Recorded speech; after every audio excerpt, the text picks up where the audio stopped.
เลี้ยง90 ปี7 ปีว่าก็สาเลี้ยง3 ปาก60 ปี5นี้พัดดินให้กิ่งมันตาอุดลูกข้าวไม้เนี่ยเนี่ยเมื่อเลี้ยง7ใหม่ซึ่งคะแนนมา4 วันตันเสกกันในเมื่อไหนพอเมื่อเขาเป็นมื้อนี้วันกาเมื่อ3 วันหงวันเดียววันหลงวันหงวันหังวันนี้มีมังกลาในเด้สั่งเป็นมีดังหมู่ซุ้มปฏิตาดนักลูกกะฮะเอาพ่อยเอาเขาวันโขคำเรียงโขคำตังหมดตังเสียงเสียเลยได้สั่งเตียวดังที่ดนาสถาติยาตามป้าเตรียมทวนสีเสียวสั่งเตียวดังตาหน้าตังอุตังตันเข้าซ้อมพักปันปิสีอนุกะฮะกาบักมากาหาไรกาวาไรกาปองเปลี่ยนตามมีเสียหนาตามมีสถาตลาเสเนี่ยได้มาสู่รองป้องกันเสได้มากับซ้ำกับเปลี่ยนได้จำตีโยกิโปโปเขาสาวอันเป็นเจ้าเป็นกรรมเป็นขัดสายโจซาอาทุตลาอยู่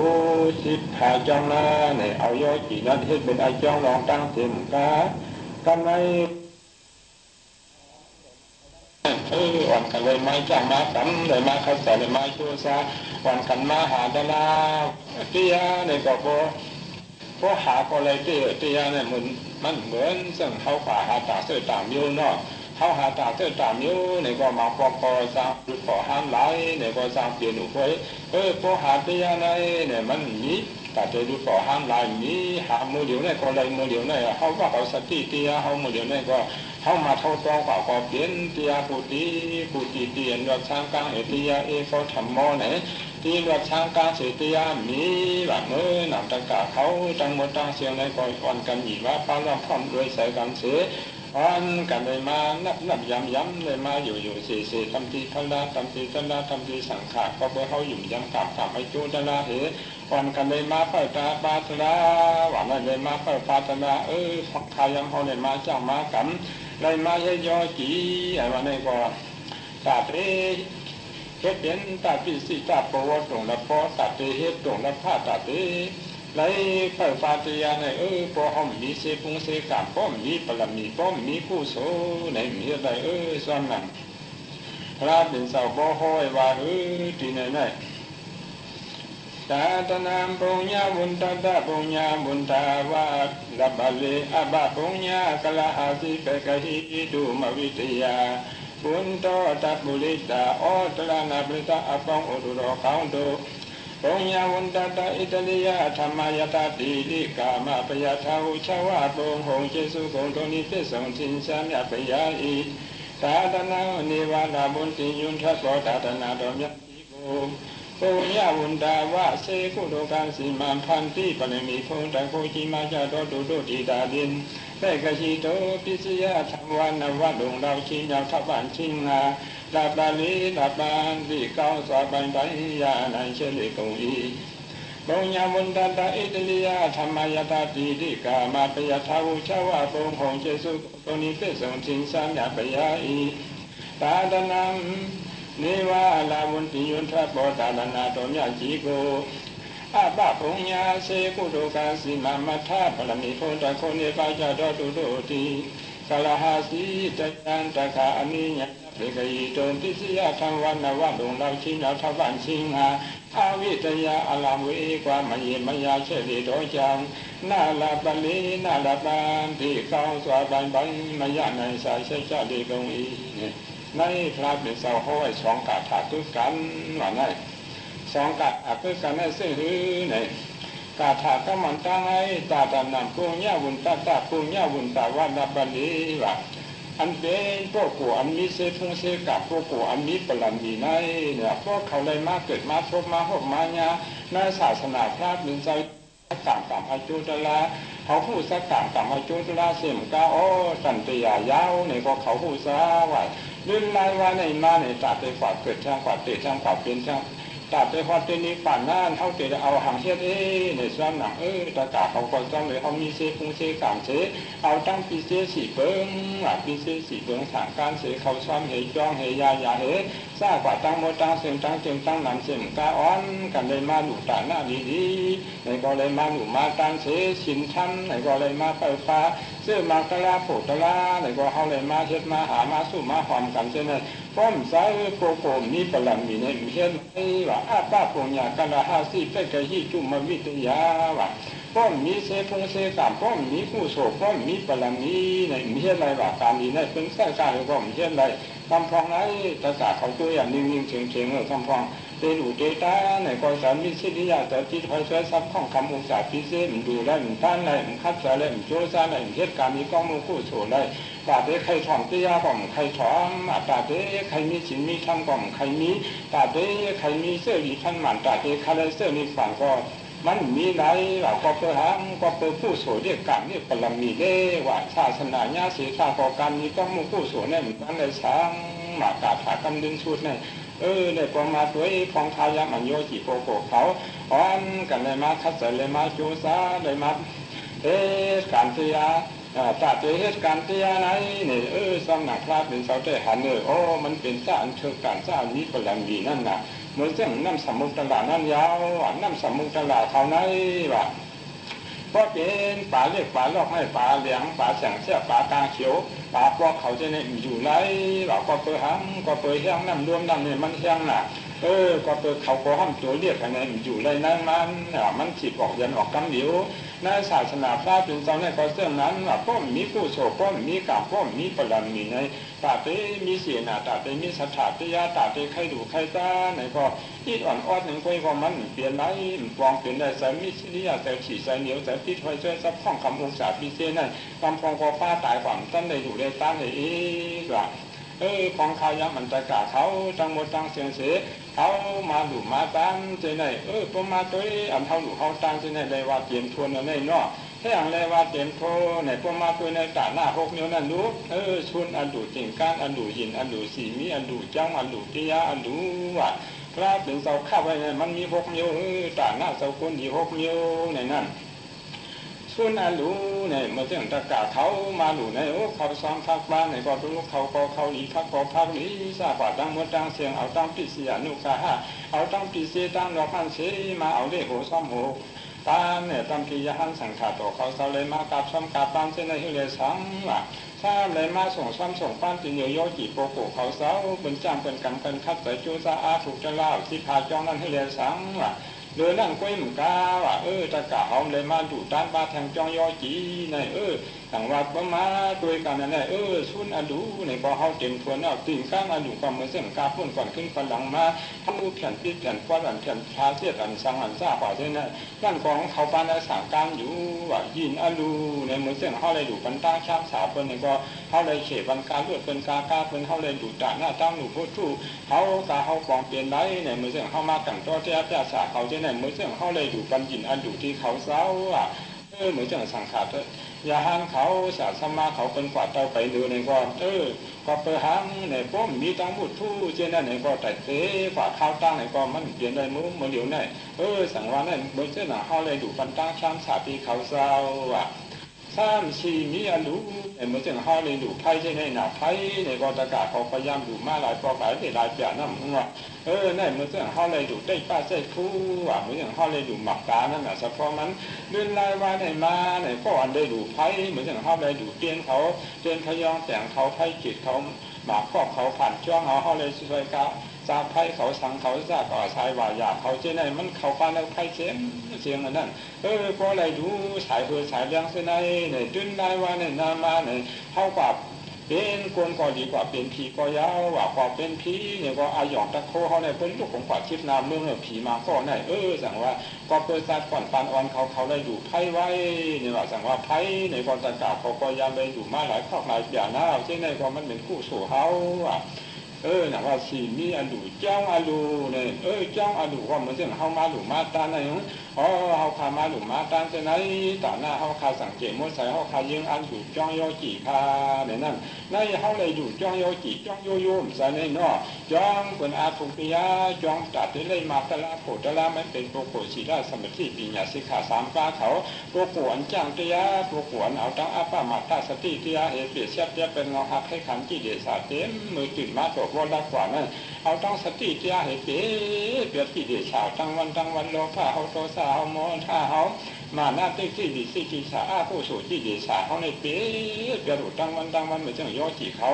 เฮ้การตุลามาเขามือ10 วัน 11 วันซากว่าตั้งเสียงเนี่ยเขามาปีเขามาเสียเขามาเปียเป็นเงาหักผู้ที่เดชานั่นเขาคุดเป็นเงามันหักมันโหมันเขาโป่งแทงนั่นน่ะโป่งแทงโป่งฝุ่นแทงนั่นโป่งฝุ่นแทงอ้าวเนี่ยโป่งดิกตาเข้าแทงเนี่ยมาตัวขึ้นอัติกันป่วนมาเพราะว่าหลายอาสาสะก็ห้อมได้เฮ็ดนอกการที่ยาในสังวาสุพองข่าวยามเฮามาญาในวิมุตติอยู่ใกล้เขตไหนเนี่ยก็เปิดเขตมือเดียวเนี่ยที่อันเฮาเฮ็ดมาอันเฮาหามาอันเฮาเลยมาเช่นไหน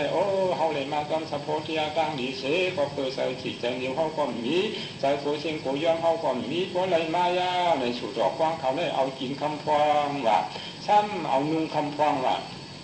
ซ้ำเอาผูกเอาพังตามาคำฟองว่าในเฮามาผูกมาพังอยู่หลายเนื้อที่ยาว่าที่พังอกษาตายป้ากว่าว่าเฮามาพังอกษาเฮาวันนี้เนาะสั่งว่าดองหนูดองตานจะไหนในก็ในก็เปิดทั้งก็เปิดศีลนะเฮาสถาที่เฮาเตียนทวนในได้ความว่าในเฮาเลยดูจ้องว่าจ้องอาดูยอดเตียลูในนู้ในเตียในก็มี3โยเหมือนเช่นคนได้ดูสาอุดิปิตกัดจำสั่งขอสั่งความสอนอาซุงอามาพระเป็นเจ้าบรรลุปิตกัด3 กองที่ไหนไรดูปับตะลาที่ไหนคนห้องวันดูเตียอยู่ว่านั่นเป็นเตียก็อันเป็นดูที่นั่นเนาะย่อเหมือนเช่นเขาหมอกันอยู่ก็เขากันเป็นที่เหมือนเช่นเหมือนเจ้าเขากันตะกะเขาเมื่อเดี๋ยวนั้นได้อยู่เตียในเขาตัวอย่างนั้นพระเป็นเจ้าเขาไอ้ทุกดันวินิอภิชัมมาเช็ดเอาโต้ไต่ไข่ปันตะกะเขาโยจีเขาให้ของเจียงแรงเต็มมาอะไรเหตุการณ์นี้ก็มุกู้โฉมา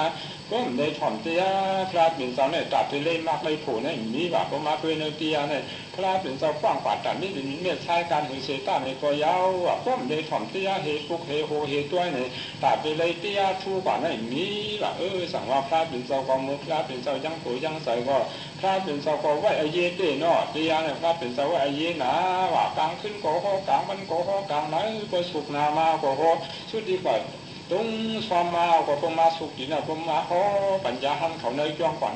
ที่ยาในหนังว่าที่ยาในดูเลยถ่อมเต้ก็เขาถ่อมมาในเจ้าที่ถ่อมในก็มีแต่ก็ถ่อมมาในก็เขาไว้ตั้งโยนี่จมมันหน้าที่กาดโดนดงสร้างดีงามเหกับเลยมาเกิดมาพบมาญาในศาสนาพระเป็นเจ้าในอันเป็นด้านมันเกียนมันน้ำจวนมันพอดีมันน้ำหมักมันมีหังมีการตาหน้าดีสีตาดีภาวนาดีดูเพราะเขามีเจนแล้วในจุนได้ว่าในมาเนี่ยได้ห้อนได้มาเอาว่าคนเขาเนี่ยพอมีการมีข้องมุคู่โสในเนาะเนี่ยพอมาด้วยหนังวัดติยาอดูจำได้เหมือนเส้นหนังเขาไหลหอบันเปิดเส้นในก็เลยห้องว่าเขาถูกติยาว่าสร้างอันเท่าเลยมาจ้างมากำเลยมาทิ้งอินทรีย์หกว่าเสียงอยากตายหูเฮคุณดังเฮดิเฮตัวเฮใส่เฮเอาตั้งอาตามาตาสติเตียเฮปีเดือดในตาเขาในก็เปิดด้วยก็ตัวยาในก็หันก็หันนาในห้างนี้ในก็มันเลยว่าห้างให้รู้ในก็มันตันปลาสังว่าตาเขาเพิ่งหันก็หันนาตัวยาในเขาเอาสติเตียเฮปีเสียเปียเป็นขนาดนั้นเป็นขนาดหมดขนาดนั้นว่าถ่ายหูเฮาในก็ฟองยินมาในก็ยินนะเสียงแค่หนาในก็ห้อมว่าถ้าเสียงนั้นมีถอนรู้ในก็ห้อมว่าฟองยินก็ยินนะยินนะในก็เปิดเฮามีใบหูชายนั่นแหละอาอยู่ตั้งเราข้ามาตุ้มมาโตหาเนี่ยเอาสติเตี้ยนตั้งอยู่ที่หลายหูเฮาในยินนะยินเอาเนี่ยเปลี่ยนกันนั้นหมดกันเป็นเชื่อดีท่านหมั่นเป็นเชื่อมีป่านเขากูกำเหมือนนั้นพวกป้าป่ากล้ามักสติประธานหน้ามากไหนกูกำตัดติ่งก้าคันนี้ก้าอยู่ยังกำใส่กล้องยังกำเนี่ยกำได้เสียงอยากถ่ายคู่นางเฮาในก็เย้าบางปอกต่างเมียนในก็มักปอกเมียนหนุ่มมาพงเมียนก็เมียนเอาเมียนเอาในใส่เฮาซาก็มีดีก็มีนั่นเอาสติเฮาปีเสียบเบ็ดกันนั้นว่าป้องความก็ความมาในเอาสติเทียเหตุเปิดฟ้าว่าช่างอยากถ่ายยินถ่ายโซเผาในข้อเสื่องนั้นยินในมันสั่งกินบางปอกสั่งเลี่ยมสั่งเลี้ยมันสั่งหูอายาสาบางปอกผมมาในก็มาหามันหูผมเขาหูผาดเขาหูสวมเขาหูเสียมเขาหูบานในก็มันหูรู้ยินได้ปองบานในก็วานนะก็วานนะในเอาสติเทียเหตุจ้องฟ้าในเป็นเสื้อมักเสื้อผูเขาดูเขาก็เสื่องนั้นตัวในสั่งไม่สั่งกัดป้องกันมาก็กัดป้องไม่มาก็ไม่ในเอาสติเทียผิดแต่เท่าใส่เขา เนี่ยก็มาพอข้างบนมาจากมาสิกูเชียนซามาเวทผ่านมาเหมือนเช่นอัติกันปวนมาพอก็ผีป้องมันก็เลยกาหือหัวใส่เข้าฝากคู่คนขอวนขอเบอร์มาสร้างมาเมียวเนี่ยพอเอาสติปัญญาตรองปันในหมวดจอมสั่งว่าป้อมผู้เขียนป้อผู้เย็นป้อมผู้สืบยาวป้อผู้ขาดเท้าป้อเขาตรองซ้อนหนึ่งขาดแล้วเดี๋ยวป้อมมีสติปัญญาเนี่ยเจ้าขี่เขาเจนซาด้วยรู้หมาป้อเขานวลเนี่ยป้อมผู้ปัญญาวันนั้นเนี่ยเขาฝ่าเวทขังฝ่าชีตู้ฝ่าเจนซาอันโป้มาเจนนั่นหมาบอกให้ฝ่าบ้วนมันอันดีมากแล้วใส่เขาเนี่ยป้อเป็นพื้นเป็นไทยเป็นโลภะโทสะป้อหุบป้อหุบป้อนวันรับยุอันเหนือหวังยุยังป้อก้ามฝ่าชีตู้ฝ่าเวทผ่านอันติกันปวดมาเฉยตาเมียนอันเปียวเนี่ยก็หน้าห้างป้อใครโขป้อยินเปียวป้อยินเนี่ยชาวป้อยินจัวไม่ควรมีว่าจังว่าป้อเขาหมอมาหมอจ้องไหนป้องปวดมาป้อปวดนะป้องชีตู้ฝ่าชีตู้ป้องเวทผ่านป้อเวทผ่านมันในไข้เป็นหมดเย็นอายุปันมาซึ่งนี่ก็เอาสติเจียเขาตัวกว่าโดดใส่ห้องถอยห้องมาเนี่ยจังว่าการนั้นไงเพราะเขามาญาณวิมุตติยุกาเชื่อได้สองหมอตาเอาแต่ได้เฮตาแต่ได้เสื้อดีพันหมันตาแต่ได้เสื้อดีฝันเนี่ยป้อมแต่ในศาสนาพระเป็นเสาในห้องต้นได้โซ่ฟองข้าวยังเขายังตู่ยังใสโจทัดดิทัดลำทัดต้นทัดไทยเขาไปแจกใบยายโซ่เขาตึกต้งในหนึ่งในขวาเลยมาเลยเนี่ยสั่งว่าเขาเช็ดไว้ให้ความไว้ให้สู้ไว้ทั้งฝ่ายทั้งมันเนี่ยอะไรดูเตี้ยนั่นเราตีเตี้ยมันเตี้ยดูมันเนี่ยดูได้มีทั้งฝ่ายทั้งมันสั่งว่าเตี้ยเนี่ยมันมีสามโยเมื่อเสียงเขาเลยดูสาอุลีปิดาการเมียวหนึ่งเหมือนเสียงเขาเลยห่อปันเปิ้ลเมียวหนึ่งเหมือนเสียงเขาเลยจ้างเลยกำเมียวหนึ่งเนี่ยพอมาควายเตียเนี่ยมีสามเมียวเนี่ยอันใดจ้าให้เปิ้ลเนี่ยอันเขาเลยจ้างเลยกำโกดด้วยตัวทบเอาสติเตียให้เปียกแบบที่เหนืออายุพวกฟ้าเนี่ยเป็นมุกชาติยาว่าเป็นเสื้อดีท่านหมันเป็นเสื้อดีป่านนั่นอันเขาเลยดูสาอุลีปิดาการจ้างการเช่นเนี่ยดีดูห้าเนี่ยดีดูเป็นอัตถกป้ามห้องเก่ากล้วยหนาแห้งยัดเป็นหนังเตียโกดด้วยตัวทบเหมือนเสียงเขามาเฮ็ดได้เพียงไรก่อนเป็นวันนั้นเป็นอวุยจังที่ยาเนี่ยมันไก่ก็ไม่ใช่เขาห่อกันเนี่ยก็เป็นผู้โชงเก่าอันเท่าเลยอยู่ป้าบิบทำเทลาเสาเนี่ยก็เป็นผู้โชงเก่าก็หนาหังเพียงแต่นั้นเท่าเลยจ้างเลยกำเลยผู้เลยหันจินเลยยุติยาหนามที่ยาเปลี่ยนมากกว่าเขาผู้ลูกปากพอเขาหันตาเนื้อเขาหันใจเอาสติปักกำด้วยนำอยากฝาดด้วยพอหันตีนอย่างพูดเปลี่ยนในเปลี่ยนมาตั้งเลยสติที่อ่านเขาเสียบใส่แซ่บใส่ก็ตื่นมากกว่าแซ่บว่าก็ตื่นมากกว่าตื่นมาปอกมือตาเนาะก็เลยจ้องตามาปอกนี่มือตาในสันมือทำมาก็ห้องไปจ้องคนนะห้องมือห้องไปโยกสันมือว่าของหัวเขาที่ผ่านเขาก็หัวเขาปากผ่านเขาก็หัวเขาเต้าเขาเหนียงเขาเอาแห้งเขาลูกมาในห้องน้ำงงเขานั่งยิ้มหมู่เนี่ยก็ห้ามหลวงพ่อจีนเขาเนี่ยก็เขาสันมาพ่อเจ้างอเดือดเขาสันมาแทงเอาที่เอางอเดือดเขาเนี่ยห้ามดูยินโตเนี่ยก็จะเขาจะได้ยกมือเขาจะได้ยืนเหจะได้ที่เหจะได้เต้าเหจะได้เอาแห้งเหห้ามยินตัวไหวตัวเขาเสื้อเนี่ยก็ห้ามดูปิดผ้ากลางเขาสังเขาจะเนี่ยลองเขาปิดผ้ากลางเนี่ยก็เป็นมือเขาตัวเขาหันเขายกมือเขายิงเขาที่เขายึดทั้งมันเขายองผ้ากลางเขาต่างเขาต่างภาคกลางเขาแต่เมืองมันแต่เมืองเขาป่วยมือเขาแต่เมืองเขาช้ามือเขาแต่เมืองเกี่ยวทั้งสังเท่านี้เขาเอาสติที่ยาเหตุใส่ปันดอกมันได้ได้เป็นห้องว่าการปรมาแต่เนี่ยแต่ว่าปรมามันว่ามีปัญญาญาณสังว่าเขาไทยก็ตั้งหมดหัวก็ตั้งถอดพันเป็นเวไก่เป็นเส้นไหนอาจารย์มือฟังศาสนาคำเสาเสเลี้ยงอย่าเปก็ที่อยู่ก้นฉิงก้นเดินก้นปีก้นวันไหนย่างมือตันไหนมือจ้างกรรมฐานอันมาตรังหามันเมียนท้องที่สุบานเอากูเผยมันลู่มือฝ่าสูเสาเสียเขาเสาเจียหอปันพวกมาตัวในต่างการเนี่ยเป็นเฮ็ดไว้ในธรรมะจะศาสตร์ที่กับยาเนี่ยเป็นเฮ็ดไว้คือหนาวปีกวางมันเขาดวนกันกูปลอกให้มือห้องไปอาทุติยามือเขาตึกได้เรียกนั่นห้องไปหู้อย่างเนี่ยไอ้จ้องมันเปลี่ยนเอาในเช็ดในดีเนี่ยประมาณด้วยอาตาขาตาสาเขาเจ้าคนเฮ็ดไว้เนี่ยมือเล่เนี่ยว่ามือจ้างกรรมฐานอันมาต้องให้มันเงินของที่สู้ป่านเอากูเผยมันมือฝ่าเบี้ยงน้องจูเสาสาเขาเสาตีจ่าหอปั่นนั่นนี่เนี่ยว่ารู้เมื่อเดี๋ยวเนี่ยมาเบี้ยงน้องเสาสาเขาเห็นในพ่อปั่นหูกูวันป้าบอกหน่อยสั่งว่าไอ้ชิงไหนมันเป็นไอ้ชิงดีไอ้ขาดีมันเป็นย่านดีเขาตัดได้เหตุการณ์ตลาดเนี่ยพอห้องมาอย่างในศาส อาบินสาวเนี่ยยาศาสนาเสตาก็ยาวก้มยานาวิมุติยุก้าเช็ดนั่นเนี่ยก็สังวามิหาเช็ดตาหน้าเช็ดตีตาเช็ดตู้ตาเช็ดสมัทธาเช็ดวิปัสนาเช็ดเนี่ยเขามายาเนี่ยมันเป็นเช็ดดีเช็ดยัดเช็ดเลยมากเลยโผล่เนี่ยเพราะเขาคัดใส่โพจูซาสังวาฟองข้าวยามันย่อจีโปโผเขาป้อนกันเลยมาเฮ็ดมาหามาสุกมาหอมมาเฮ็ดกันก็แล้วเนี่ยเพราะตัวในตลาดเนี่ยมันมีสามโพนะว่ามีสามโพเต้ดัดเลยเฮ็ดกันตลาดยังก็เนี่ยง่ายๆเนาะแต่ว่าการอันนี้มันเป็นการปรมาว่าเนี่ยการปรมาอยู่ก็เนี่ยเขาอยู่มันก็ใส่เขาก็มีดีมือเตะใส่จองก็เขาจองซ้ำเต้มือเขาก็อยู่เตะนั่นอายุยังตั้งใส่จองยังกำยืนไหนก็กำไว้เที่ยวไหนก็กำยี่ก็มันเอายองเอานักเอามาหย่อนลงเอาเที่ยวชายเอาปล่อยเอาในตัวใส่อย่างนี้จะติ่งก้าอายุยังกำใส่จองยังกำอันนั้นในห้องว่าเนี่ยคันนี้ก้ามาดันหน้าตียาว่าเขาตายยังกำอันนั้นที่เดชาตายอันนั้นอยู่ก็ในตายเอาที่เดชาของเรื่องมันตายในโลกเขาใครมีตัวซาใส่ลำมีโมหะหูก็ซ้ำมีโตเตหูใส่นั้นอยู่กองในกำยืนเอาในกำที่ในกำยี่บอในกำอยู่ยังกำใส่จองยังกำอย่างกันเลยในพระเป็นสวะให้โมตายให้เหตุการณ์ตลาดเลยในห้องว่าคันนี้ก้ามาดันหน้าตียาว่ามันเป็นสูตรดอกฟ้าเสาคนดีเขาส่องในเฮว่าตายโยนเลย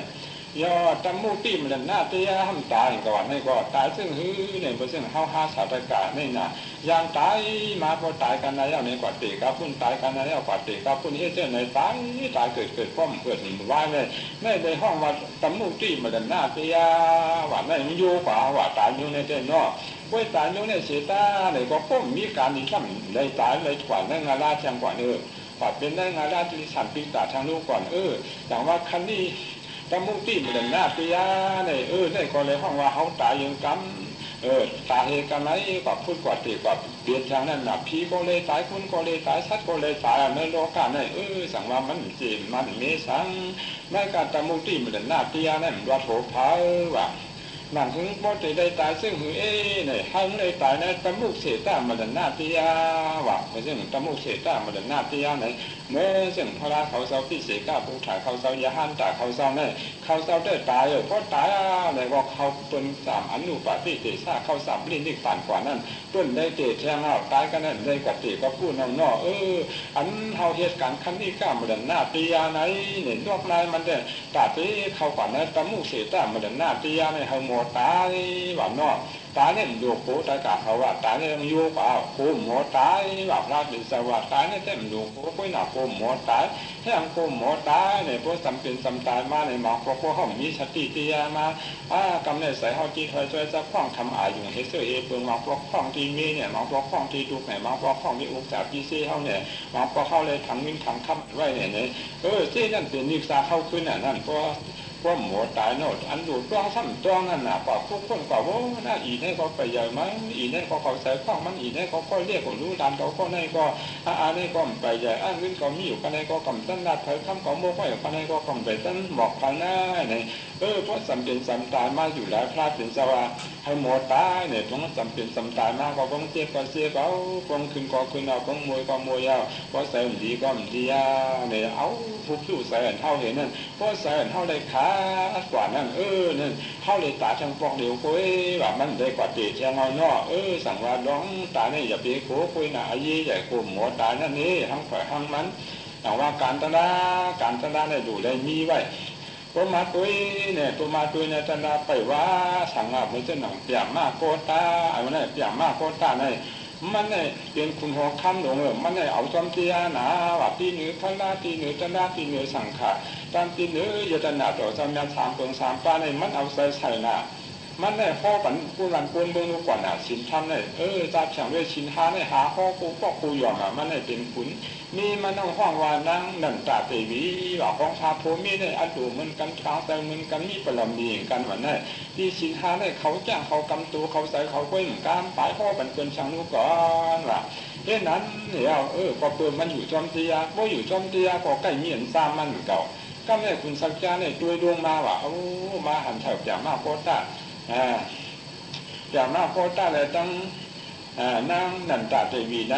เนี่ยของขันในยุ่มยำพระราตราสังขารในพวกอาสังเรียเราในเนี่ยมาคุยเก่าดีกว่าซ้ำใส่เขาลูกกว่านี้เนี่ยคุณสัจจาก็ผ่านเทศทางเนี่ยผ่านเทศเหมือนเสื่อมคุณเด็กหลวงว่าเนี่ยผ่านเทศเหมือนเสื่อมคุณเด็กหลวงเฮียเนี่ยป้าตั้งมาดำมงตัวว่าใหญ่ก็ใหญ่อ้าวเมียนกลางขึ้นเมืองว่าเอามาในอยู่ในเวียงนั่นน่ะเอามามันเห่าอ่ะเอาเขา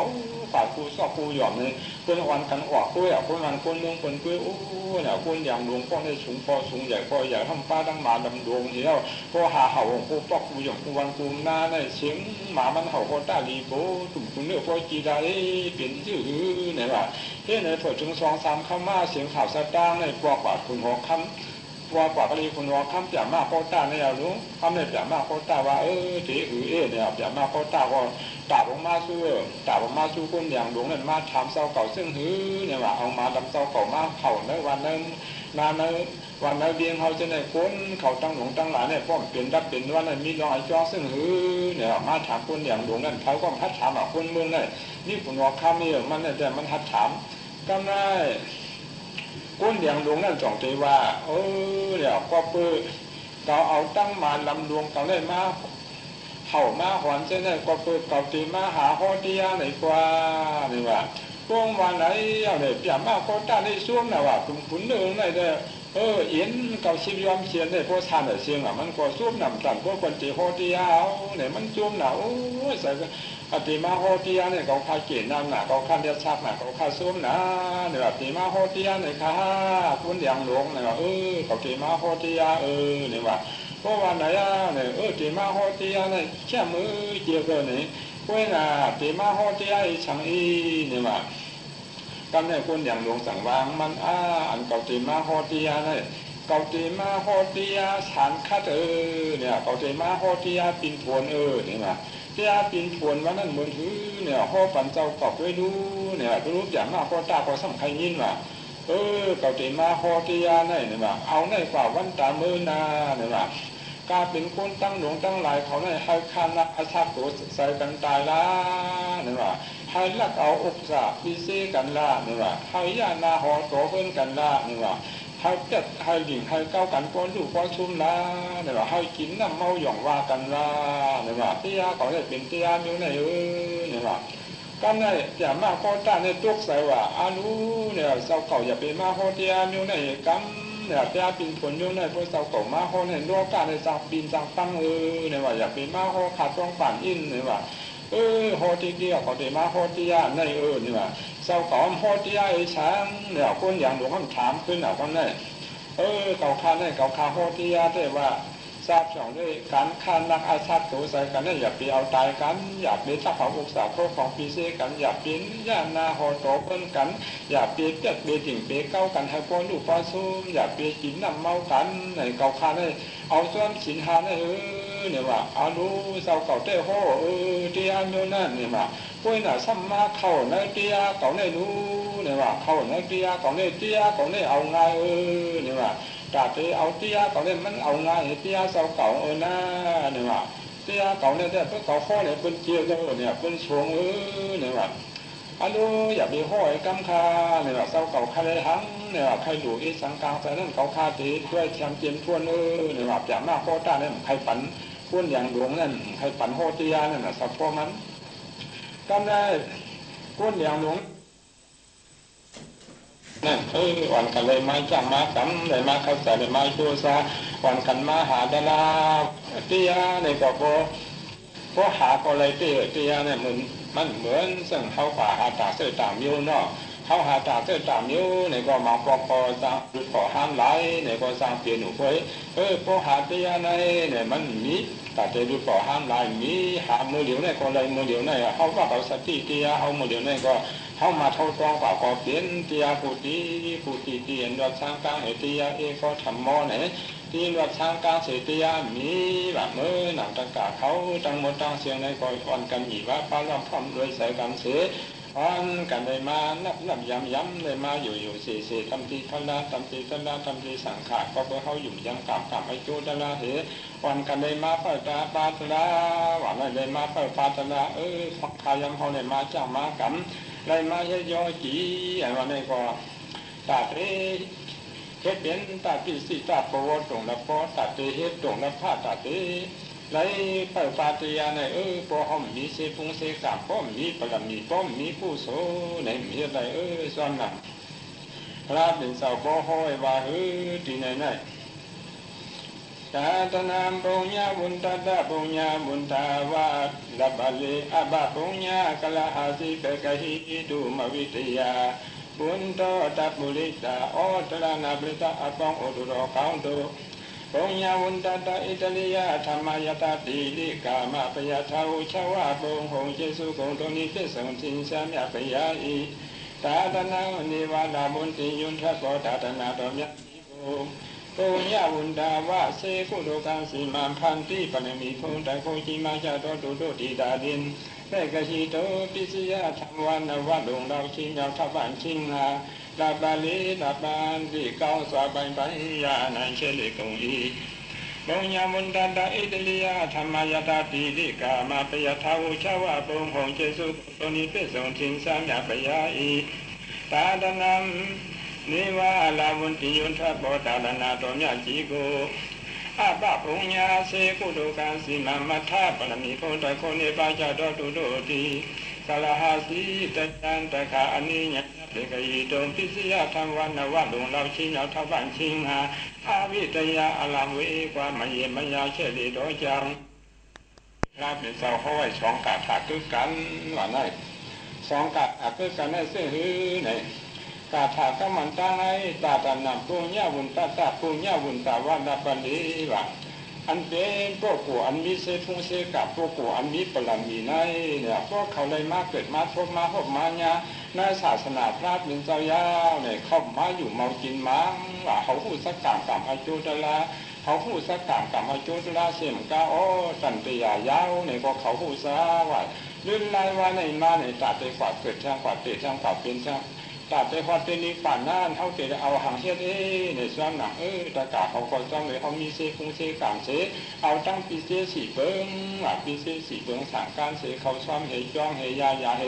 ซากว่าตั้งโมตั้งเสียงตั้งเจียงตั้งนำเสียงกาอ้อนกันเลยมาหนุตาหน้าดีๆในก็เลยมาหนุมาตั้งเสชินทันในก็เลยมาเปิดฟ้าเสื้อมากระลาโผตะลาในก็เขาเลยมาเฮ็ดมาหามาสู้มาหอมกันเช่นนั้นป้อมใส่โปโกมีปรมีในมีเฮ็ดไอ้ว่าอาป้าปุญญากะลาหาสิเปกะหิจุมวิทยาว่าป้อมมีเสพุงเสกามป้อมมีผู้โสป้อมมีปรมีในมีเฮ็ดไรว่าการดีในเป็นใส่กายก็มีเฮ็ดไรคำพองไหนตะกาเขาตัวอย่างนิ่งๆเฉยๆคำพองเตลูเตตาในกอสารมิสิทธิยาแต่ที่ถอยช่วยซับข้องคำอุตสาห์พิเศษมันดูได้มันท่านได้มันคัดสารได้มันโจซาได้มันเฮ็ดการมีกองมือผู้โสได้ตาเตใครถอนเตียก่อมใครถอนตาเตใครมีศีลมีธรรมก่อมใครมีตาเตใครมีเสื้อดีท่านหมันตาเตใครได้เสื้อนี้ฝังก็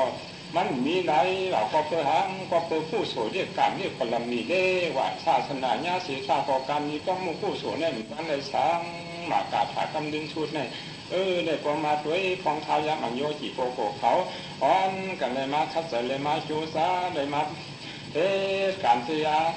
ตาเตเหตุการเสียไหนนี่สำนักพระเป็นเสาเตหันโอ้มันเป็นสารเชิงการสารนี้ปรมีนั่นน่ะเมื่อเส้นน้ำสมุทรตลาดนั่นยาวน้ำสมุทรตลาดเขาไหนวะเพราะเป็นป่าเรียกป่าลอกให้ป่าเหลียงป่าแสงเสียป่ากลางเขียวป่าพวกเขาจะเนี่ยอยู่ไหนว่าก็เปิดหังก็เปิดแห้งน้ำรวมน้ำเนี่ยมันแห้งน่ะก็เปิดเขาก็ห้ามตัวเรียกอะไรอยู่ไรนั่น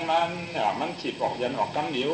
ในศาสนาพระเป็นเจ้าในก็เรื่องนั้นว่าป้อมมีผู้โสป้อมมีกาป้อมมีปรมีในตาเตมีเสียนาตาเตมีสัทธาติยาตาเตใครดูใครจ้าในก็อีดอ่อนๆหนึ่งคุยก็มันเปลี่ยนไรฟองเปลี่ยนได้ใส่มีสิริยาแต่ฉีใส่เหนียวแต่พิษไฟช่วยซับข้องคำองศาพิเศษในคำฟองก็ป้าตายความตั้นได้ดูได้ตั้นได้ว่าของขายามันจะกาเขาจังหมดจังเสียงเสียเขามาหลุมาตั้งเจไหนประมาตัวอันเขาหลุเขาตั้งเจไหนได้ว่าเตรียมทวนในนอกถ้าอย่างไรว่าเตรียมโทในประมาตัวในกาหน้าหกนิ้วนั่นรู้ชุนอันดูจริงการอันดูยินอันดูสีมีอันดูจ้างอันดูติยาอันดูว่าพระถึงเสาข้าไว้มันมีหกนิ้วตาหน้าเสาคนดีหกนิ้วในนั้นส่วนอันรู้เนี่ยเมื่อเรื่องตะกาเขามาหลู่ในเขาซ้อมพักบ้านในก็รู้เขาก็เขาหลีพักก็พักนี้ทราบว่าตั้งมดตั้งเสียงเอาตั้งปีเสียนุกาฮะเอาตั้งปีเสียตั้งดอกพันเสมาเอาเล่โหซ้อมโห ตามเนี่ยตามพิยาหันสังขารตัวเขาเสาเลยมากับซ้ำกับปานเส้นในที่เลยสังว่าทราบเลยมาส่งซ้ำส่งป้านตีเหนียวโยจีโปโกเขาเสาเป็นจ้างเป็นกำกันคัดใส่จูซาอาถูกจะเล่าสิพาจ้องนั่นให้เลยสังว่าเรือนั่งกุ้ยหมุกาว่าตะกะเขาเลยมาดูด้านบ้านทางจองยอจีในต่างวัดบ่มาด้วยกันนั่นแหละชุนอดูในบ่อเขาเต็มทวนเอาติ่งก้างอดูความมือเส้นกาพุ่นก่อนขึ้นปันหลังมาทำรูปแผ่นปิดแผ่นก้อนแผ่นพาเสียดอันสังอันซาป่าเช่นนั้นนั่นของเขาปานในสั่งการอยู่ว่ายินอดูในมือเส้นเขาเลยดูกันตั้งชาติสาเป็นในก็เขาเลยเฉบันการลวดเป็นกากาเป็นเขาเลยดูด่านหน้าตั้งหนูพูดทู่เขากาเขาปองเปลี่ยนไรในมือเส้นเขามากันตัวเจ้าข้าเนี่ยนะเนี่ยว่าอย่าไปโหดเตี้ยปินผลเหตุกรรมเนี่ยว่าเขาคาดเตียวอาชาเขาคาดตัวเขาคาดใส่เขาคาดเนี่ยเขาคาดเตียวอ่อยปันมาล้ำเนี่ยเขาเนี่ยว่ารู้หัวค่ำหัวค่ำจีกินอยู่มาล้ำนุกวันวันนั้นก็ไม่คุ้นอย่างหลวงว่าหือเนี่ยอารู้ว่าเจ้าเก่าได้เป็นคุณหัวค่ำองเนี่ยว่าห้ามเตียวเนื้อเอาเลือดเอาคูเจ้าเก่าเนี่ยมาเลี้ยงมาลำเก่าเนี่ยมันกึ่งอาเนี่ยคุ้นอันเป็นดอกตะลาในวันนั้นเมื่อเจ้าเก่าก็มีนำหมูรู้คนอันถูกอยากจะวัดถูกตามเช่นนั้นกว่าเอาต่างที่ต่างเรียนเฮมาเลี้ยงมาลำเก่าเนี่ยก็เมื่อมันหนีเจ้าเก่าอยากไปขำเลี้ยงนั่นละตัวใจเจ้าเก่านะเจ้าเก่าเป็นคุณหัวค่ำองเนี่ยว่าอารู้อยากไปว่านันเฮกัมเนี่ยว่าชุดที่เก่าคาได้เขาข้าอยู่ซ้อมเตียสินหาเขาข้ามันเอารู้เขาข้ามเตะกว่าเอาเนื้อเป็นเดือดเป็นเอาก้อนนั่นก้อนได้มาเลี้ยงมาเจ้าเก่าแน่นวันนั้นเตะเลยฟ้องว่าเขาข้ามีเตียเนี่ยว่าเขาข้ามฮัดกว่าเอาเขาข้ามเอากว่าเอาเขามาเลยพระต้องไม่เปลี่ยนนั่นก็กินเขาข้าได้ละเนี่ยมันขามดูตัวอยู่ใจมันที่อาจจะมากก็ต้านได้ก็เห็นหน้าเนี่ยคุณอย่างหลวงก็เตะเนี่ยเตะเนี่ยก็ไม่ใช่มาหลงมาดำกินเตะว่าก็ไม่มาดำก็เงียบเอาคุณหัวคำนั่นเลยกินเนี่ยค่อยกินเป็นเดือดเป็นยางเป็นย่อยเป็นเยี่ยเชียงกินเนี่ยผักนามีมันนั่นอาดูมีมันก็ตัวอยู่เห็นนั่นแหละที่เบิ้ลก็ไม่ก็กินหน้าเนี่ยก็กินหน้าว่าคุณหัวคำนั่นกินดีงามเหมือนมีเรื่องชอบเรื่องตักดีงามมาลำหลวงนั่นก็อาลูกำไปมันไปอิ่มมันได้มาลำดวงได้เนี่ยว่าคำในคนอย่างหลวงพอมันไปอิ่มเนี่ยว่าทายเลี้ยงบัญชังเลยบ่นะเนี่ยได้เนี่ยคำในมีมันเนี่ยนางนั่นจ่าตีบีเนี่ยเอาเก่าข้าได้เอาลาเนี่ยว่าเพราะว่านั่นเอาเนี่ยมีมันก็ห้ามหลุดแชมป์ปรมีนั่นน่ะเฉพาะมันขามเอาตัวใจมันอ่อยช่างอ่ะคำในมาลำก็หมื่นตัวอยู่ว่าคำในเนี่ยว่าดีอ้ามจีน่ะสูดีอ้ามกลางใส่สูดีอ้ามอันชูอยู่ยำพลาตลาสังขารไม่รู้เนี่ยผียาความใดพวกยาความใดเนี่ยเห็นอะไรดีงามมาเนี่ยมาลำก็หมื่นตัวอยู่กินกันเนี่ยย่อกันนั่นเฮ็ดเช็ดมาเนี่ยก็รำตัวเนี่ยคุณหอคำจะมาโคตานั่นก็มาดังหัวดังนั่งนั่นตาตีวีนั่นน่ะกินนี่สังแท้หัวกินเนี่ยฉันกินอยู่ปนาปตาใส่มากพอซ้ำเปลี่ยนตัวเปลี่ยนใจขึ้นอยู่ว่านั่นกำในเฮ็ดฝ่ายเฮ็ดมาเลยคนแดงหลงนั่นจับมาเมื่อเลี้ยวเนี่ยอันเก่ามาหยาหาโคเตียเนี่ยมันซื้อคนเนี่ยขายเนี่ยเก่าเปลี่ยนคุณสักเจ้าเนี่ยว่าเก่ามาแถมประลำมีผู้โสสูงได้สูเนี่ยจำตีเหนือพาราตนาสังขารจำตีเหนือยตนาตัวจำยาสามตัวสามป้าเนี่ยสูป้ออาชางแล้วเขาเตอโนเนี่ยดีขี้โยดีอ่ะดีโทปัญหาสูดีเอาของเอามุนสูเตอหน้าเนี่ยก็มาลาเจ้าหน้าเฮหาหลายกว่าตัวรู้สั่งว่าคนเขาเนี่ยพวกเฮ็ดดีเดี๋ยวก็ผีใครสร้างก่อนเนาะนั่นก็เพื่อเขาหยุ่มย้ำพระนาตนาสังขารที่เหนือยตนาสามป้าเสียงก้าที่เหนือสินสีได้หาป้าได้เขาเอาอาชางเลยเขาว่าเนี่ยตัวรู้พอถึงควรเขาเนี่ยเปลี่ยนได้โยตะกะเขาว่าสั่งว่าผมมาด้วยกันในฟ้องข้าวยามันเพื่อในเหตุการณ์นี้ก้องมุกู้โสเป็นวิเศษนะเป็นวิสถาติยาสั่งว่าผียาก่อมได้ควรยาก่อมได้เมื่อหนังตะกะเขาโผคำได้รู้ตะกะเขาจะในก็ผียามเลยควรยามเลยเนี่ยอย่าไปกว่าเลยมันไก่หน้าจ้องกุ้งโมเนี่ยตะกะเขาก็เผาไข่ชี้เผาไข่ตาเผาไข่เฮ่ก่อมได้เนาะวันกันลูกไก่ไปยามาป้าตั้งเสียนะป้าตั้งสถาติยาถึงที่ได้มาดูมาดันเลยจะมาจีมาดอกไหนนะทอกมาตามเลยมาตั้มยันเลยมาปัญญาในศาสนาป้าเป็นเสาเสียมก้าดูเขาเลยก็เลยมาเลย มาเลยปลาเสื้อมากลาปูดลาเสื้อหลีพันหมัดเสื้อหลีฝันก็เขาเตียนทวนทางฝ่ายทางมันในสังว่าเขามาหาผู้โสว่าในมาหาการนี้ผู้โสโยโย่จะนอกผู้โสตัดไปเลยผู้โสที่ยะตัดไปเลยเสื้อหลีพันหมัดตัดไปเลยเสื้อหลีฝันในพวกห้องข้าเท้าพวกห้องด้าเท้าพวกห้องเฮ็ดเต้วาผมไม่ใส่จันใส่แข็งก็ห่มไว้น้ำใส่หมาในตัดจะเลยเหตุการณ์ตลาดในง่าย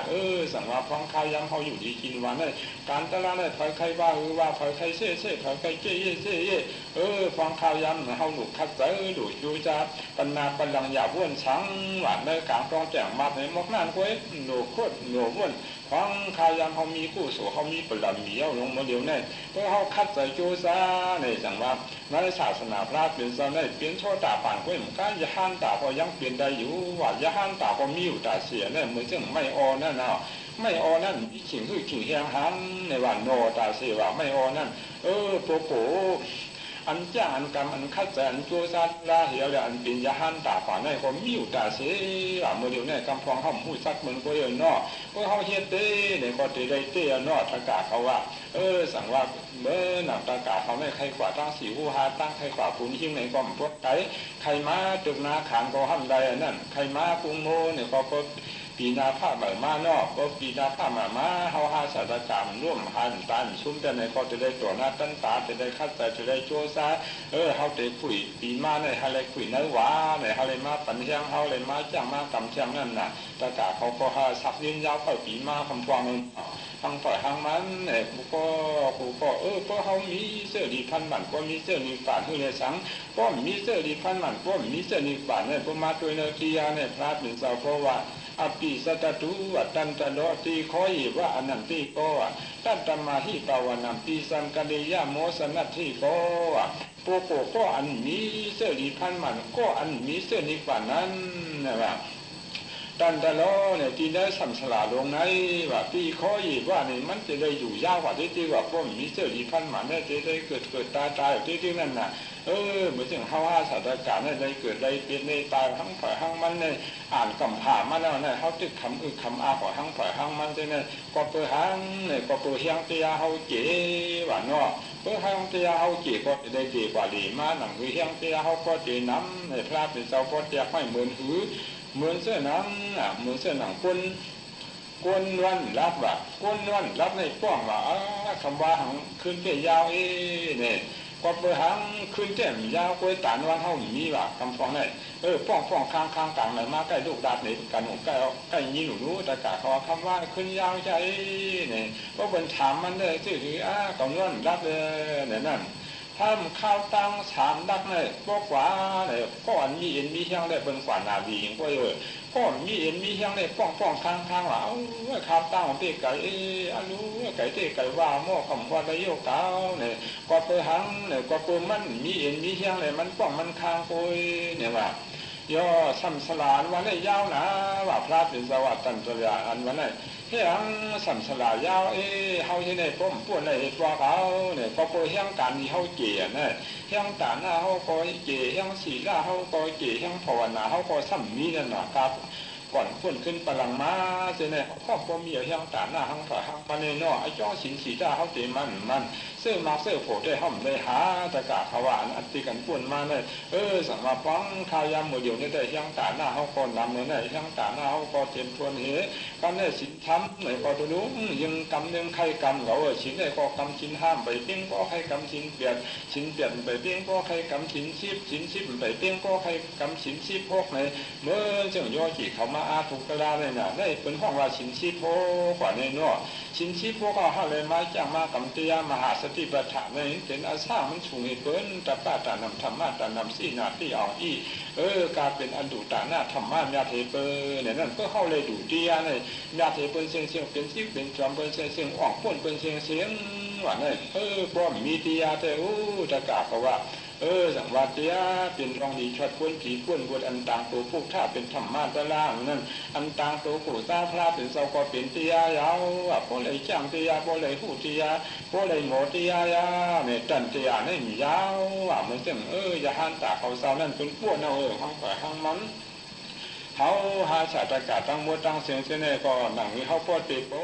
หน่อยเนี่ยเหมือนเสียงตากาเขาอ่อนกัน ไหวเสริมไหวการไหวงานเป็ดการเป็ดงานเป็ดการหอการเพื่อนการยี่การชวนการให้อ่อนกันมาหาเตียในเลยว่าเนี่ยว่าสั่งว่าสู่ต่อเสือแถวมาว่าข่าวเงาจ้าหลังไก่ว่าควรตั้งหลายจุดก็ตายเอาหุ่มจุดเบื้องผีว่าเปิ้นอ่อนกันว่าตะกาเขาปีน้องเขาหมู่ซุ่มปีน้องโคข้ามเขาอ่อนกันมาอาทุกทลาเตยกุ้งโมนว่าในเชียงข่าวสตางเขาจวดป่าซาป่าลื้อป่าปูทีปูตั้งนั่นเนี่ยสั่งว่าสู่ต่อเสือแถวมาก้นดีแถวมาน่ะก็ก้นดีแถวมาเชียงข่าวสตางเขาก็กว่าอันนี้ว่าสู่ต่อเสือแถวมาข่าวเงาจ้าหลังไก่ว่าควรตั้งหลายหมู่สู้แบบเปิ้นจุดรูที่เขาเป็นเปิดฟ้าเขาเป็นจีอยู่เขาเป็นนับยำเขาป่าตั้งมาตั้งเราเห็นว่าป่าตั้งสีเสียงเปลี่ยนหน้าผีสีหน้าซีผ่าเห็นว่าผีก็ดูดอมตัวเขาคนก็ดูดอมเปิดฟ้าเขาก็เปิดเขามีตียาว่านั่นว่าตายเนี่ยตีเมืองผีในเอกันตาโมกชาตัดเตยวัดมันมีคำเยอะคนเหตุการณ์ดีเนี่ยเนาะสารเป็นเหตุการณ์นี้ก็มุผู้โศกคนอ่ะพอตีเมืองผีเป็นก็คนรักก็ได้มาตัวนะวุฒิเนี่ยก็ฆ่าเผยเสียงพวกได้เหตุการณ์นี้มกันได้อันนั้นสั่งว่ามันหยีเปียงใส่เขามันหยีเปียงคอเขาเต้ว่าส่วนฟองข้ายังเขาอ่อนกันในมาเหตุการณ์นี้เนี่ยเขาผู้เหตุการณ์นี้ยาวในนั้นเพราะอะไรอาทุกปียาวในอันใดเพราะว่าไว้เพราะอะไรปิ้วลูกอาทุกเสวิปัสสนาภาวนากรรมฐานทลายาวนั่งอันล้านมันอนุปาติเตชะมหานิปานะอักขวางตั้งปองหันเซอผู้ใดที่เจอโซเบิงเมามีไว้เสียงรุดกาดปฏิสัตตมุปัดขึ้นหญิงกำนานผู้ตั้งเมาเลยขึ้นเตียงโครองผู้ตั้งเมาเลยหาบยองโคบดดันนาผู้ตั้งเมาเลยขึ้นกว่าเมืองรวมจินไทยกงปีผู้ตั้งเมาเลยขึ้นฮอผู้ตั้งเป็นเสียอัตราดามุนโคกุนนักหนากำผาป้ากว่าซ่อนอ่านดุกไว้ชกชาเปียดอองยาทองตนาตั้งโนเลียวปิ้วเมาเลยเมาหยองอ่องโคเฮ็ดปวดปิกดาก็มีมิวเปลี่ยนวางพังโคอโยซาผลยุกชาเสียงเอการกันสะก้องอปองแดดเสาเสาหยุนมุงเพราะได้จู่ลูกอาทุกเสนาการมหาสติปัฏฐานสีป้ายาวเนี่ยหนังอันด้านมันอนุปาปิเปสามหานิปานะอาของตักของอันเซลผู้ใดตีตึกตีเย่ามันกันเยอะผู้ใดเหตุการณ์ที่อะไรใดตีเย่ามันเอาพระเดือนสวัสดิ์ผู้ใดที่ตึกโซเบิงหมอมีไว้เสียงรวดกัดกำนันปฏิจจสมุปปัตขึ้นยิงเมื่อเสียงคนเฮเรสักยันธดาปฏิจจสมุปปัตปันตรงนั้นอวิสาปิสยาติงคลาเนี่ยนั่นอวิสาปิสยาติงคลาปิสยาวิญญาณปิสยานามาลูกาปิสยาตถายตนะปิสยาภัตโตภัตตาปิสยาเวทนาตนะอุปทานังในกาในปฏิจจสมุปบาทนั้นในปฏิจจสมุปบาทเขาก็ถือคือเราพอผู้หันตีเหนือยุคที่ยานามที่ยาเนี่ยเพราะว่าปฏิจจสมุปบาทขึ้นยิงการนั้นหูตั้งหมอเลยขึ้นเตียงโคลวงโคเขาก็ไม่ได้เตียงดวงกว่าดวงมากที่นั่นตันเตียนี่ยาวอันเป็นพวกโคเขากล่าวมาว่าจีเดชาวันวิปากาวนเนี่ยพวกโคสามพวกเนี่ยมันนักหนามันป้าปันหนามันนักเหมือนอย่างปืนในเตียงไว้รวยยังหมูดองนั่นก็หมูกาเนี่ยว่าพูดตั้งหมอเลยหาบยองโควัตนาว่าพูดตั้งหมอเลยขึ้นกว่าเมืองลมว่าทุรู้ได้กว่าว่าเมืองอะไรว่าตลิกฐานว่าปีกตาว่าอัตุได้เจตาที่กว่าเตปีปีย่ำเนี่ยมันอุทักผูมะนาวเนี่ยว่าสั่งว่ามันพูดตั้งหมอเลยขึ้นกว่าเมืองรวมปีนไทยกงกุงปีพูดตั้งหมอเลยขึ้นฮอดพูดตั้งเป็นเสียอัตราดำหมุนโคขุนนักหนากำพาป้ากว่าซ่อนอันลูกไหวชุกชาเปียดอ่องยาทองตนาตั้งโนเลี้ยวปิ้วรู้ทองตนาเขาก็ไหวไปเท่าการนั่นเมาเลยเมาหยองอ่องโคเฮ็ดปวดปิกตาก็เหนียยงเปลี่ยนว่างพังโคอโยซาผลยุกชาเสียงเอการสะก้องอปองนัดเขาเสาหยุนมุงมีอันการพลาเขาเสาถูกดอกก้องเขาเสาคนเหยียดเฉดคนดีเฮียงนั่นเขาก็ดีเฮียงเขารู้มาเดียวเขาเปียเราพวกโคเขาอันเก่าเสาว่าหมองอันดีงามมันเป็นการอาคู่โศการตู้เสือการตั้งดีเนี่ยเขาเปียเทเนี่ยก็ห้อมได้เปลี่ยนรองป่าลวงมาเนาะป้าก่อนพ้นขึ้นไปหลังมาเนี่ยเขาหาศาสตร์การเนี่ยก็ป้าทั้งพวกโคเหี่ยวรองป่าลวงมาจริงเนี่ยมุมทันตีชามันแล้วมุมวัดสักคันมันเหตุป้อให้พร้อมข่าวยำเข้ามางานในศาสนาพระเป็นสาวเนี่ยสั่งว่าขันชาหับนักหลวงป่วยปวดวงเย้าเนี่ยว่าขันชาเขาในป่วยแก่เท่านั้นป่วยปวดวงเย้าชาวเมืองกวนหับในกองผัดตังสักคันมันว่าของผัดตังหรือเขาชาหับเขาว่าเนี่ยจีเดชาเขาก็ไม่ได้นิสาเขาแทงได้เตี้ยเขาไม่ได้เนี้ยเขาไม่ได้เตี้ยกินเขาแทงเนาะ ป้อมได้อาทุกตลาในห้ามพอดีเสียเรียกเลยพอตัวนั้นหลังการนั่นพอไปไล่ติ้วลูกอาทุกเสมีปัสนาภาวนากรรมฐานตลาวะนางอันยุกนามทุกข้าพิชินเปียชินตลานั่นมันไปผู้ไปหันเพราะว่าไปผู้ไปหันก็อันเป็นมหาโสตาปันนั่นไปเที่ยวมาเพราะว่ามหาโสตาปันไปเที่ยวมาก็นางอันเมืองจอมนิกบ้านอันเจ็ดอันหมานั่นไปหันยังอันโววามันเหมือนกวนมาตั้งกว่างจิตขวางสีคงปันโปงเขาขึ้นที่วนน้ำไว้หนองไปช้างกว่างโคสันสลาปานังทางลงที่โคงรับเมืองกาเมามึนขึ้นมือคือใครไว้วัดเสื่อมหาเมืองว่าจริงอาคา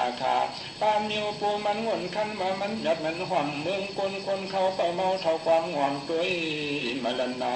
เนี่ยเมื่อเรื่องเมื่อเดี๋ยวไหนรู้ก็เพื่อห้อมได้เหตุการณ์ทลาไว้สัตว์ก่อนปานอ่อนเฮาห้อมได้สู้ไว้ได้ความไว้เพิ่มไปหันถึงที่เหนือตูเหนือใส่เฮาเปลี่ยนมาก็ห้อมผู้ลูกป่าก็หันก็ไปผู้หันถึงที่เหนือตู้ข้าพี่จินเตียจินตลานั่นมันไปผู้ไปหันพ่อมไปผู้ไปหันก็เป็นมหาโสตาปันนั่นมันไปเที่ยวมาว่าเขาตาใครเป็นโสตาปันล่ะเขาตาใครมักลาโผตลาล่ะเขาตาใครเป็นสักตาการล่ะเขาตาใครเป็นอาณาการล่ะในห้องเวอร์ก็เปลี่ยนไรหลับราเป็นเจ้าว่าเพราะว่ามหาโสตาปันไปเที่ยวมาก็หนังอันเมืองจอมนิกบ้านอันเสียดอันหมันนั่นไปหันว่ายังอันโมว่ามันเหมือนกวนมาตั้งกวังว่าเหมือนเช่นกวนกว่าตั้งกวังที่เหมือนเรื่องเฮาห้าศาสตราการเนี่ยกวังมาหลายเรื่องรู้ตะกาเขาว่า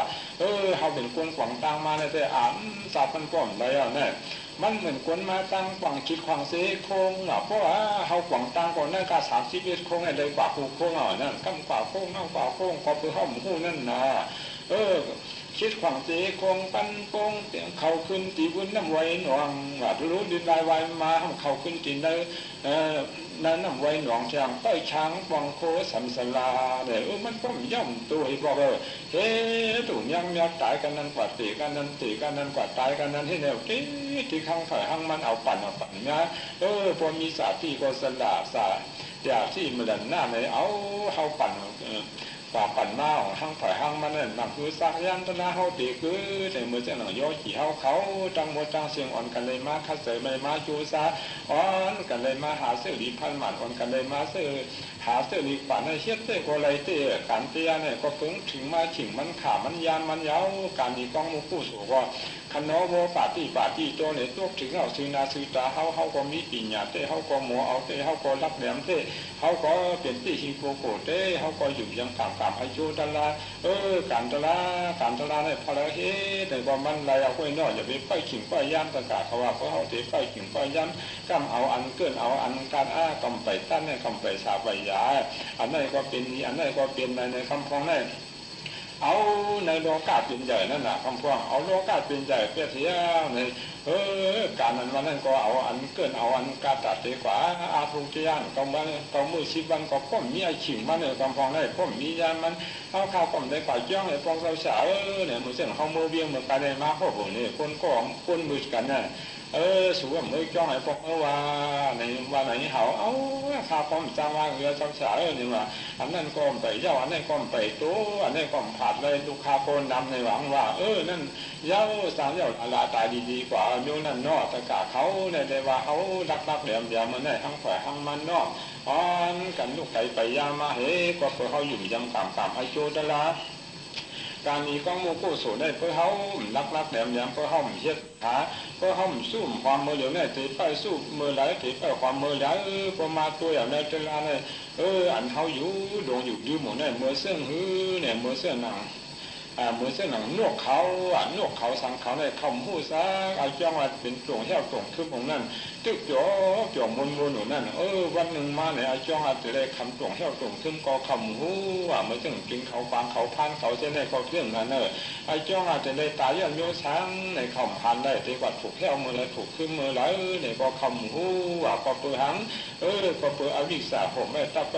เฮ้ไว้จริงหรือผู้เสียนชัดตะวันเนี่ยแต่ว่าการจราไหนเนี่ยพองพายามอันเขาเลยมาคัดแต่มาจูซาเหตุการตลาเนี่ยการตลาเนี่ยอภิกะเลท่ากะเลอานีป้าเส้จำนี่ว่าได้ การเตียเนี่ยเฮ็ดมือเดียวก็ไรมือเดียวเนี่ยว่าเฮ็ดไว้ๆอ่ะพระเป็นสวัสดิ์อย่าปีป้ายนั่นน่ะสะพองก็เขาจะดูเจตานะเนี่ยก็ดูตานกันเดียวเขาจะกวาดเครื่องอ่ะเนี่ยก็กวาดกันเดียวเขาจะกวาดทุกเที่ยวมาเนี่ยก็เขากวาดกันเดียวนั่นนั่นในห้องวัดที่ฮิโกโกวันนั้นหรอกคำฟ้องได้ว่าด้วยนาด้วยหลังแห่งกรรมนั้นดีนั่นปันกว่าว่าอายนั่นปันกว่าว่าโปเขาปันกว่าว่าเมฆเขาปันกว่าให้ในกรรมน้ำใกล้เป็นนั้นกรรมน้ำจะกะเขาเส้นซาตัวควรเขาเนี่ยประมาเส้นซาด้วยยังวันยังปีเนี่ยวันกวางมี3 ตา60ไป5 วันเนี่ยตาเทกว่าเหตุการณ์เตี้ย10 วันเนี่ยก็ไปเปลี่ยนเลยเนี่ยจังใกล้วางกันนั่นเนาะเขาเฮ็ดดูการเฮือนเขา3 ตา50 ไป5 วันเนี่ยเฮ็ดดูการเขาจะกะเขาว่าการเขา3 ปาก50 ไป5 วันเนี่ยวันการเฮ็ดดูแต่ละเหตุการณ์เขากว่าหาการนี้เนี่ยเหมือนเส้นหนังเนี่ยเหมือนเส้นเมสร้างหยงว่าเมื่อการนั้นเขาคานแต่เด็กจ่ายผักเดินกว่าเนี่ยนั่นไว้ใส่เส้นนั้นเนาะไว้ใส่เส้นนั้นไว้ใส่จ่าผักเดินเนี่ยเขาคอยมือปอกขึ้นหูเขาเพื่อนเขาปรับแต่ดอกเป็นลายใส่เขามาหาผู้โฉเขามาหาเสื้อมักเสื้อผัวเขามาหาเสื้อลีพันหมันเขามาหาเสื้อลีป่านงตะกาเขาไว้ใส่ช่างแล้วไว้อย่าบีไปใส่โซ่เส้นโน่นนี่อย่าบีไปใส่อ้วนเนาะไม่ใส่เขาแข็งสังว่าเขาตายไปก็กำตันเลยมักเลยโผกำตันเลยเหตุการณ์ตะล่ารู้กะกากำร่วมหายตายชุ่มเตลาโซ่เขาอยู่ดีกินวันไหนเขาหลูชีมาหน้าเนี่ยจึงได้ชีมาว่าการดีเนี่ยเนาะก็เขาสมัยปกติมันอยู่เลยก็ห้องคัดมันก็ห้องจักมัน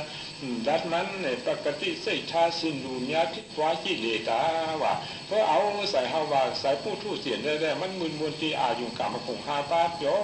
จำเพิ่นจำยี่เปียวจำลุงจำยี่เปียวจำอายุกรรมคง5 ป้านั่นแต่กลางวันคำกว่าว่าใคร10 กลางวันเนี่ยมาพอกลางวันตกก็เสียหลายก็มาด้วยสั่งว่าอะไรสู้ไว้อะไรความไว้อะไรเฮ็ดไว้อะไรหาไว้เศร้าอย่าไปเฮ็ดลาเนาะอย่าไปเฮ็ดลาตะกาเขาว่าคำพองเฮ็ดลาป่นเอาคำพองให้เจี๊ยบชีเปียบชีบ่ต้องใครหาเตี้ยความนี้เนี่ยบางปีบางครั้งเนี่ยนะบางปอฟูทำหนวกเลยตาก็ซ้ำโมเห็นแล้วมันตกลาตกเป็นพวกนำต่างอาลาวนั่นฟองข้าวย้ำอาชิงเฮาดีอาขาเฮาดีโซอาซาขันเฮาบ่ซ้ำจึงได้40 50 60 70 ทั้งถอยทั้งมันเนี่ยสามวันกันสู้ไว้วันกันหาไว้ทั้งถอยทั้งมันกูก็อย่าไปชอบกันเนี่ยคำได้แต่ฝันอสุงอามาฝันอวตารที่เหนือโยกี่เขาตั้งหมดตั้งเสียงตั้งเจงตั้งนำเสด็จอันเลยมาคัดใส่โจซาวันกันเลยมาหลู่มาตันเลยมาชีมาเมียไปมาทอกมาป้าเลยมากำยันปันเที่ยงที่เนื้อศาสนาเตตาชัดทงหมู่ด้ามิ่งคุณเตตากรรมฐานกุงโมเลียงเมืองนายเขาในก็ในก็มันเป็นกองตัวช้ำฉ่ำมังกรดินงหงหังเมื่อเสียมกาอันตะกาเขาเลยมาดูตานปลาจองโยกี่ให้เลยสังตะกาเขาเลยมาดูตานปลาดองกลางปีเสเขาซ้อมพักปันเสนให้เลยสังเลยมาดูตานปลาเตียเลยมาจ้างเลยมากำเลยมาอาถูกตลาเสนให้เลยสังในเขาเป็นอันพระคาพ้ามเข้าป่าตาดฟัดถึงเตียนเมืองธรรมหานิป่านเสียวเลยเนี่ยโซดังสุ่งสั่นยันด้วยตีเนเตผงมีค่า30 คงเสนเนี่ยก็ให้ตะกาเขาตั้งมดตั้งเสียงเขาอยู่ดีกินวันเขาเทกลางอย่างกลางกาเป็นโยกาพ่อโจจามาเนื้อดีเส้นนั้นก็ทำมันยันกว่ามือโซยันเสียนโจมุงเสลมือกว่าตังเฮือนตังนี้เนี่ยก็เอามือเฮ็ดตกของมันสร้างตั้งยันขึ้นเสมือกว่าส้มตาเนี่ยก็ให้วัดเพชรวันยันเสียมกาเนี่ยกว่ามีที่ใดฐานหน้าเลยอาลาบเลยเนี่ยก็ให้ตัวก็ช้ำสาใส่ก็ให้กัดเย็นๆให้เป็นโปโกทุบโปโกชุนโปโกมุนโปโกญาติให้เป็นโปโกได้จู่อยู่ยองห้องสูงปฏิจติศาสนาปฏิศาสนาเสให้มันตอบถึงเสกว่าปฏิเวทศาสนาพระปิดเสาหังถอยหังมันกูควรเสียเลยเนี่ยก็ถึงมาอันที่โมซาอันที่มาเพราะว่านั่นอะไรอ่อนกันโตเป็นสู้ข้าปฏิปไตยใช่ป่าปีญะอุขาติติยุโปโกเขาเป็นโปโกทุจุนจุนรับแหลมไล่ถ่อมได้ยินคอสั่งความสอนอันซุงอัมมาตาตลาต่อพระเป็นสะห้อยยังปูยังหัวยังกาถาปุ้ยนี่ก็ให้อ่อนกันผูกได้สั่งตลามักตลาโผตลาสื่อหน้าตันตาหังไผ่หังมันกูควรเสียกำเนิดได้เนาะ